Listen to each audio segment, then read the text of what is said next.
আল্লাহ যা নির্ধারণ করে দিয়েছেন সেটা অনুযায়ী বন্টন করো। তোমার বিবেক বুদ্ধি প্রসূত বন্টন করতে যাবে না। আল্লাহ নির্ধারণ অনুযায়ী দাও, তোমার বুঝে আসুক আর না আসুক। এই ফরজ।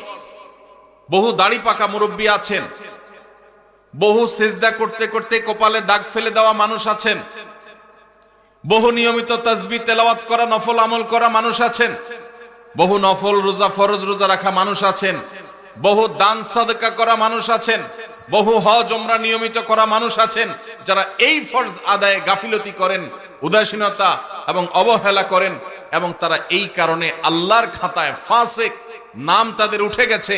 দুনিয়ার মানুষ তাদেরকে হাজী সাহেব বলে, গাজী সাহেব বলে, শেখ সাহেব বলে, মাওলানা সাহেব বলে, মুফতি সাহেব বলে, সভাপতি সাহেব বলে, সেক্রেটারি সাহেব বলে, অথচ এই সাহেব আল্লাহর খাতায় ফাসিক। কারণ সে তার বাবার সম্পদে, তার দাদার সম্পদে আল্লাহ তাআলা যাকে যতটুকু হিস্সা দিতে বলেছেন সেটাকে পাই পাই করে আল্লাহর নির্দেশ অনুযায়ী বন্টন করে নাই। সে নিজের খেয়াল খুশি মতো বন্টন করেছে, খেয়াল খুশি মতো ভাগ করেছে, খেয়াল খুশি মতো দখল করে নিয়েছে। আল্লাহর নির্ধারণের এই ফরজের সে মূল্য দেয় নাই। এই কারণে এই সমাজের বহু দাড়ি পাকা মানুষ জাহান্নামে যাবে।